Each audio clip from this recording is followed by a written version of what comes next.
하나님 아버지 감사합니다. 하나님, 밖을 보니 천국이고 교회 안을 보니 또 천국입니다. 이곳이 천국인 것 같습니다. 이러한 천국을 맛볼 수 있도록 주님께서 허락해 주시니 감사와 영광을 올려드립니다. 하나님, 짧은 시간 안에 또 예배를 드리고 또 말씀을 드리는 시간인데 하나님 은혜가 있었으면 좋겠습니다. 하나님의 임재를 체험하는 시간이었으면 좋겠습니다. 그냥 자리에 앉아서 자리만 채우고 돌아가는 시간이 아니라 은혜를 체험하고 그 은혜 가운데서 한 주간 하나님을 묵상하며 그렇게 살아갈 수 있는 그러한 한 주간의 시작점이 되는 그 예배가 되기를 원합니다. 하나님 이 시간에 은혜로 충만하게 하여 주시옵소서. 감사드리며 살아계신 예수 그리스도의 이름으로 기도드렸사옵나이다. 아멘. 1부 예배를 드리고 또 2부 하는 거예요.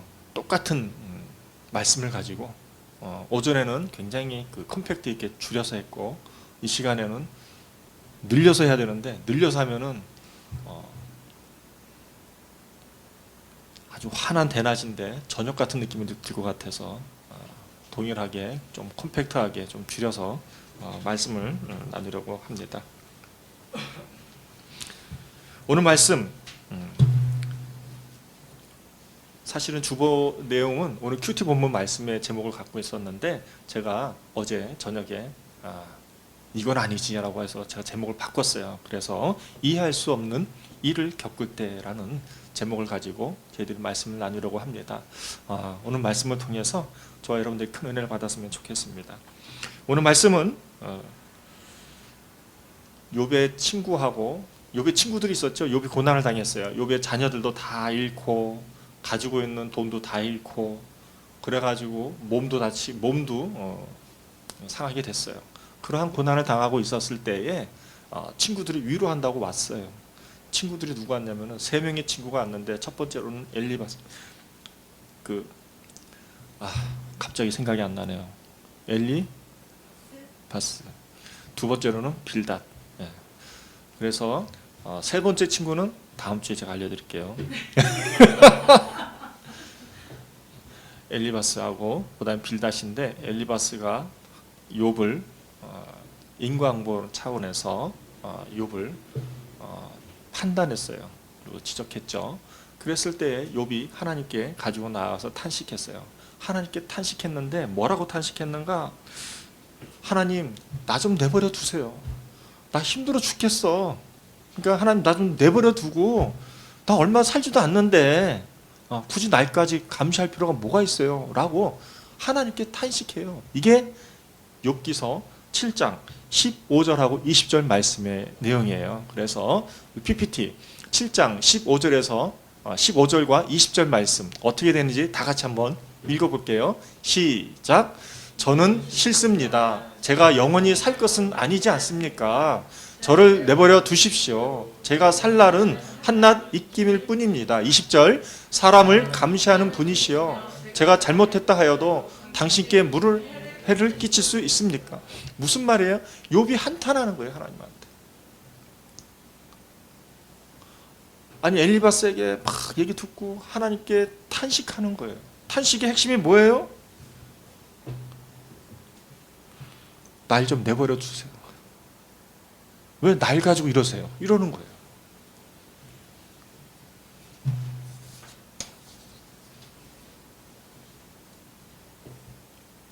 근데 이 욥의 탄식을 누가 들었어요? 빌닷이라는 친구가 들었어요.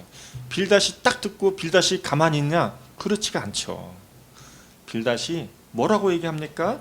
빌닷이 욥을 위로하기 위해서 왔는데 그 욥을 위로하는 것이 어떤 위로였냐면 어설픈 위로였어요. 보통은 사람이 고난을 당하게 되면 어떻게 합니까? 공감을 해줘야 돼. 그랬어. 힘들었지. 참 어떡하냐. 공감을 해줘야 되는데 빌닷은 어떻게 합니까?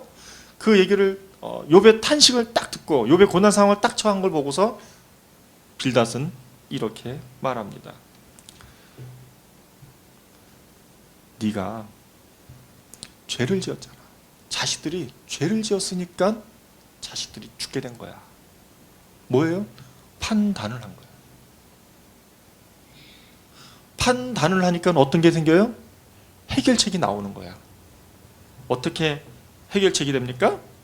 네가 하나님 앞에 정직하고 청결하게 행하면 하나님이 다시 회복시키실 거야 라고 얘기를 합니다. 이게 바로 8장 4절하고 8장 6절 말씀의 내용이에요. 욥기서 8장 4절하고 6절 말씀 제가 읽어볼게요. 한번 보세요. 내 자녀들이 주께 죄를 지었으므로. 누가 얘기하는 거예요? 빌닷이. 빌닷이 누구에게? 욥에게.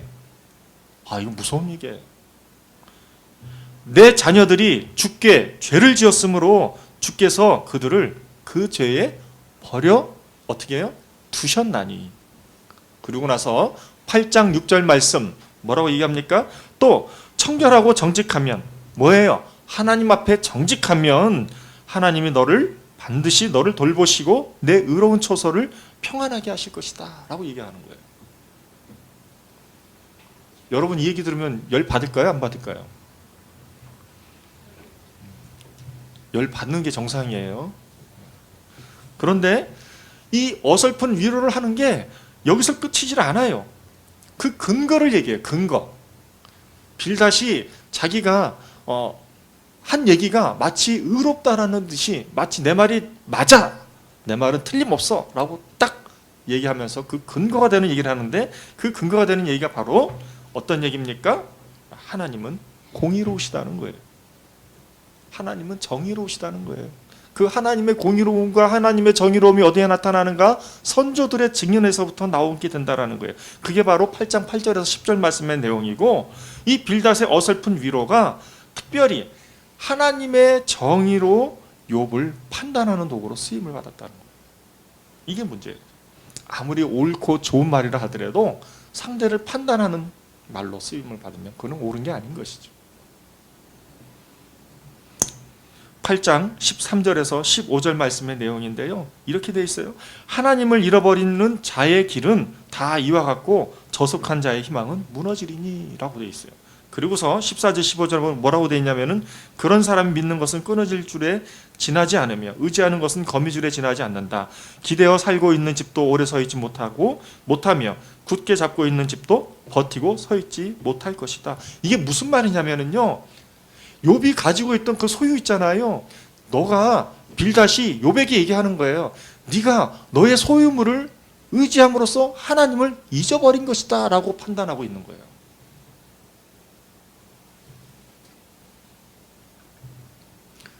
이게 빌닷이 욥에게 있어서 어설픈 분별력을 가지고 욥을 판단하고 정죄하고 비판하는 것이죠.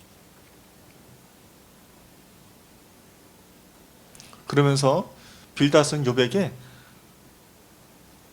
이 한마디로, 이 한 절로 아주 기가 막히게 또 반전을 시킵니다. 어떤 반전입니까? 21절 말씀. 그분께서 내 입을 웃음으로 채워주시면 내 입술은 즐거운 소리를 낼 것이니 하나님이 회복시켜 주신다는 거예요. 네가 회개하고 돌이키면 다시 회복이 될 것이다 라고 얘기하는 거예요.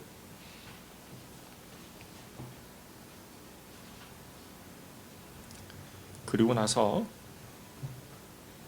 이 얘기를 들은 욥이 화가 나니까 욥이 항변하는 거죠. 다시 빌닷에게 얘기하는 것입니다. 이게 바로 오늘 9장 1절에서 10절 말씀의 내용이에요. 9장 1절에서 10절 가운데서 욥이 자기가 지금 겪고 있는 이 고난은 이해할 수 없는 고난을 겪고 있는데 이 고난은 누구로부터 왔는가? 이거는 하나님의 독단으로 이루어진 진노라는 거예요. 빌닷은 욥에게 있어서 뭐라고 얘기합니까? 너는 네 소유물로 인해서 하나님을 잊었기 때문에 이런 고난을 당하고 있는 거야 라고 얘기하면 욥은 그렇지 않다라는 거예요. 이것은 하나님의 독단적인 진노로서 내가 이렇게 어려움을 겪고 있다라고 얘기하는 것이죠. 맞죠? 천상회의에서 사탄과 하나님이 얘기를 하는 데 있어서 하나님이 사탄에게 자랑했잖아요. 야, 세상에 욥과 같은 사람 없다 라고 자랑했을 때 사탄이 뭐라고 얘기합니까? 두 가지를 얘기하죠. 욥이 가지고 있는 소유물 때문에, 소유 때문에, 많은 재산 때문에, 자녀 때문에 하나님을 신실하게 믿는 것입니다 라고 했을 때 그걸 제하니까 욥이 어땠어요? 하나님을 경외했어요. 둘째, 욥이 사탄이 뭐라고 얘기했어요? 욥이 몸이 건강하기 때문에 그런 것입니다 했을 때 욥의 건강까지도 취했을 때에 어떻게 했어요? 욥이 하나님을 또 신실하게 예배하고 경외를 했어요. 그렇게 어려움을 그렇게 이유 없이 당하는, 알 수 없는, 이해가 될 수 없는 고난을 당하고 있는 것이 욥이었어요. 이 욥의 고난이 하나님의 독단적인 진노로 이루어졌다라는 것을 욥이 빌닷에게 항변하는 것입니다.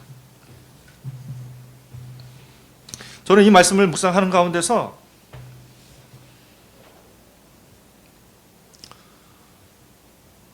한 방송을 보게 되었는데, 그 시사교양 프로그램 보게 되었는데, 그 시사교양 프로그램을 보면서 너무 제 마음 가운데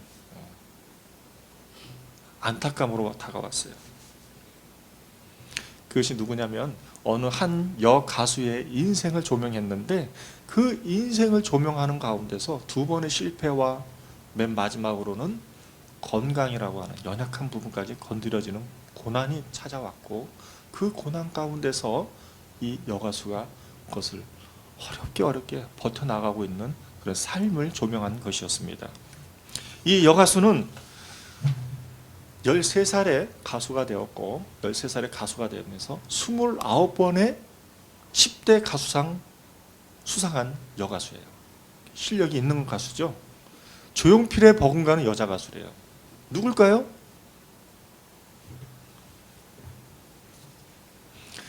우리나라에 있어서 당대 최고의 여가수, 이 시간에 녹화되는데 얘기해도 되는지 모르겠지만 이은하 씨예요. 이 아버지가 13살에 이은하라고 하는 가수를 키웠어요. 얼마나 많은 앨범들이 히트를 쳤는지 몰라요. 그래서 이 아버지가 이 이은하라는 가수가 성장하고 나면 출가를 시켜야 되는, 출가를 대비해서 자기가 노후를 대비해야 되겠다고 해서 뭘 했을까요? 사업을 했어요. 사업을 했는데 어떻게 됐어요? 망했어. 망했는데 빚까지 있어. 그 빚이 얼마였어요? 40억. 그래가지고 그 청천벽력과도 같은 그 소식 앞에 이은하 씨가 어떻게 대응했어요? 그것을 다 갚았어. 전국을 다니면서 노래하면서 그 돈을 다 갚았어. 마지막으로 갚고 난 날 이은하 씨가 이제 해방이다 라고 해서, 이은하 씨의 친구가 누구예요? 여러분들은 너무나도 잘 아시겠지만 SM 이수만 씨였어요. 수만이도 제작자가 됐는데 나도 제작자가 될 수 있어 라고 해서 어떻게 해요? 제작사를 설립을 합니다. 그래서 또 사업을 시작을 해요. 사업을 시작했을 때에 그 사업이 어떻게 됐습니까? 어려웠어요. 그래서 또 파산을 하게 돼요. 그동안에 엄청난 돈을 막 벌었던 것이 파산이 됐어요. 빈털터리가 됐어요. 그러면 이 부모님은 어디 있어요? 이 부모님은 빌라, 지하에 있는 빌라 단칸방에서 걷지도 못하면서 생활하고 계시죠. 너무나도 안타깝게 생활하고 계시는 거예요. 그럼 이은하 씨는 채무자들한테 너무나도 스트레스를 받아가지고 오갈 데가 없어서 마음의 안식을 찾는 곳이 어디였냐면 절이었어요. 집에 있으면 잠을 잘 못 자니까 그 하루 이틀만이라도 잠시라도 쉬고 싶고 자고 싶어서 절에 가서 자는 거예요. 그런 이은하 씨가 6개월마다 자기 몸을 건강검진을 체크를 하는데, 그게 왜 그러냐면 유방암을 걸린 거예요. 유방암에 걸리고 나서 방사선 치료만 다 하고 나서 5년 동안 재발하면 안 된대요. 그래서 그 약을 먹고 있는 과정에서 6개월마다 재검하는데, 재검하는 날 어떤 일이 생겼는가? 무릎이 다 상한 거야. 연골이 다 상했어. 그래서 걷지를 못해. 수술해야 된대.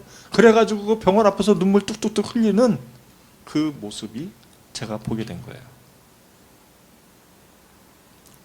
그러면서 이은하 씨가 뭐라고 얘기합니까? 자기가 이해할 수 없는 고난을 겪고 있다라고 얘기하는 거죠. 여러분, 우리는 이해할 수 없는 고난을 겪을 때가 있다는 거예요.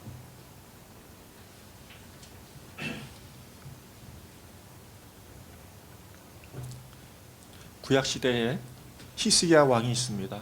남유다에 히스기야 왕이 있었고, 이 히스기야 왕이 병이 들었어요. 죽게 됐어요. 그랬을 때에 선지자가 옆에 와서 죽게 되었다라고 했을 때에 히스기야가 어떻게 합니까? 벽을 보면서 눈물을 흘리며 간구해요.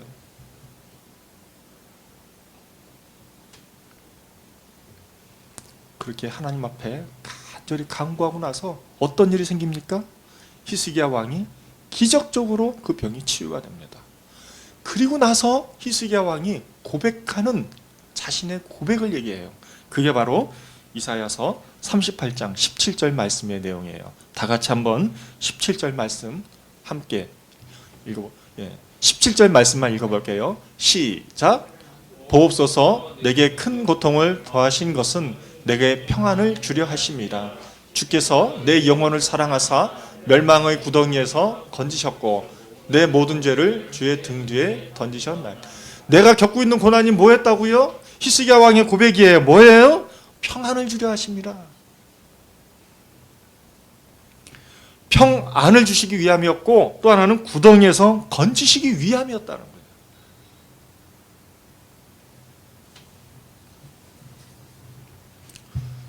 저는 이 말씀을 너무 은혜가 됐는데, 은혜가 되는 가운데서 제 마음 가운데서 하나님께서 생각나게 해주셨어요.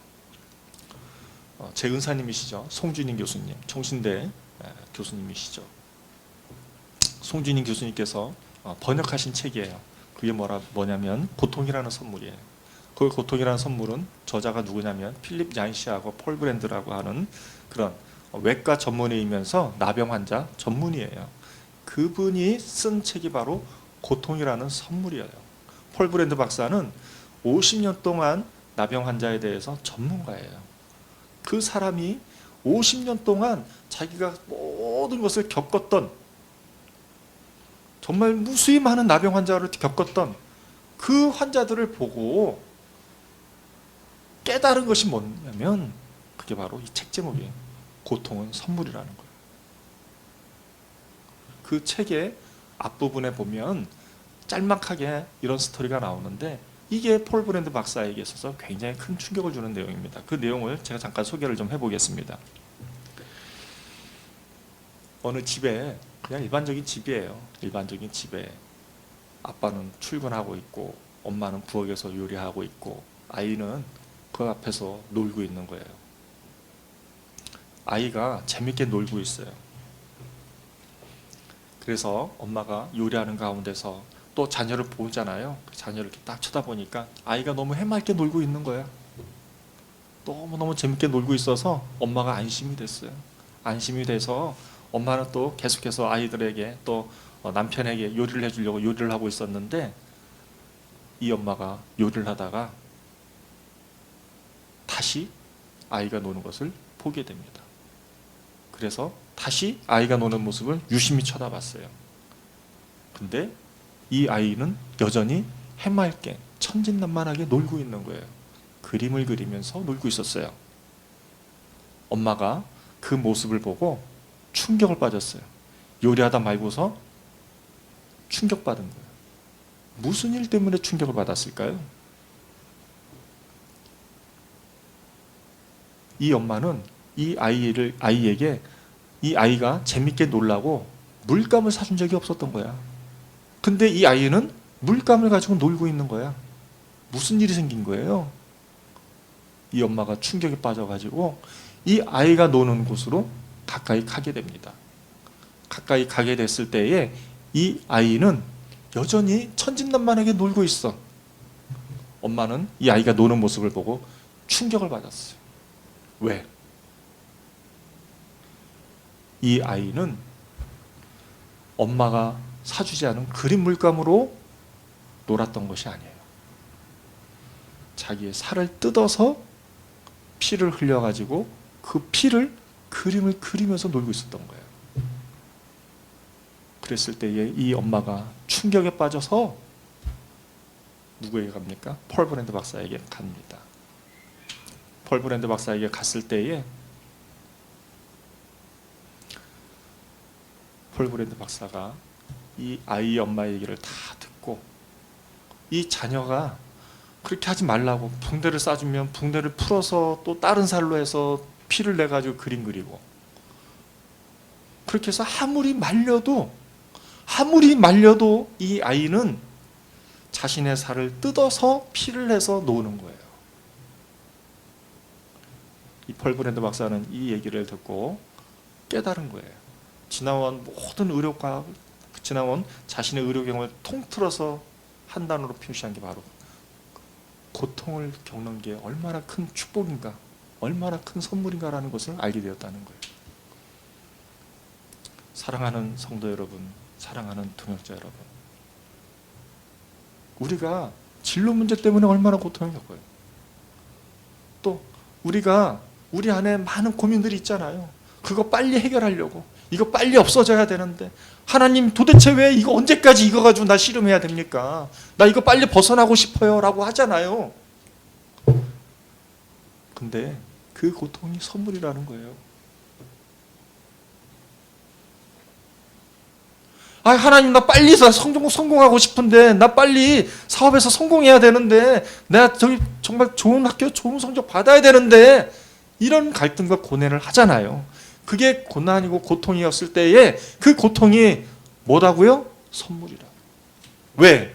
그것 때문에 우리는 살아있다는 것을 알게 되고, 그것 때문에 저와 여러분들은 하나님께 더 가까이 나아갈 수 있는 계기가 된다는 것이죠.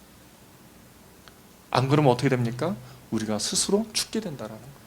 고통을 못 느끼면 우리는 죽어가고 있는 거예요. 고통 속에 깊이 빠져들게 된다는 것이죠.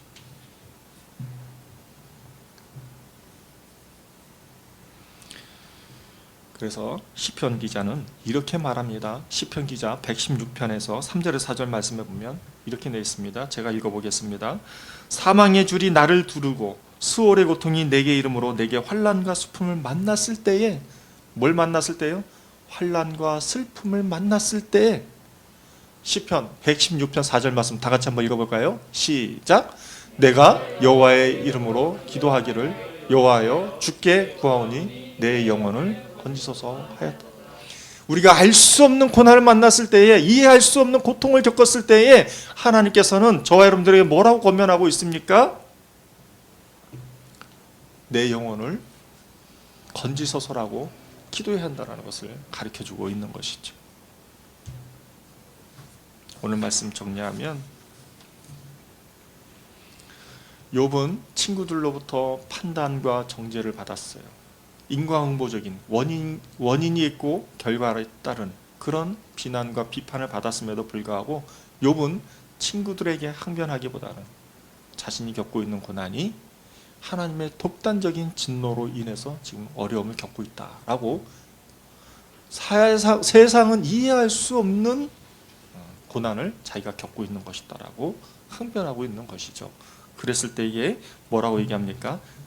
오늘 말씀에서 주는 교훈은, 우리는 알 수 없는, 이 인생을 살아가면서 이해할 수 없는 일을 겪었을 때에 우리의 마음가짐과 태도는 하나님께로 나아가야 한다는 것을 가르쳐주고 있는 것이죠. 우리 시간에 기도할 텐데요. 여러분은 동의하시지 않겠지만 저는 오늘 말씀을 묵상하는 가운데서 고통도 선물이 될 수 있구나 라는 것을 새롭게 제 마음 가운데서 깊이 다가오게 되었습니다. 그게 우리의 살아있다라는 증거예요. 여러분들 누가 뭐 이렇게 손에 뭐 바늘 하나 딱 찔려도 아프잖아요. 그게 살아있다는 거거든요. 죽어있으면 어떻게 됩니까? 시체 앞에 시체다가 놓고서 바늘을 찔르든 뭘 찔르든 찔러보세요. 시체는 반응하지 않아요. 그건 죽은 거예요. 저와 여러분들이 이 어려움을 겪고 있다는 것은 축복인 줄 믿습니다. 기도하겠습니다. 하나님 아버지 감사합니다. 하나님, 저희 주만나교회 구성원들 한 사람 한 사람이 이해할 수 없는 일을 만났을 때에, 또한 겪었을 때에 오늘 말씀을 통해서 하나님 이해할 수 없는 고통에서 몸부림치고 벗어나려는 태도를 가지고 있는 것이 아니라 하나님께 가지고 나아가는 우리의 모습이 되게 하여 주시옵시고, 특별히 히스기야의 고백, 남유다 왕 히스기야의 고백처럼 평안을 주시기 위한 고난임을 우리가 알고 고백하는 우리 모두가 되게 하여 주시옵소서. 감사드리며 살아계신 예수 그리스도의 이름으로 기도드렸사옵나이다. 아멘.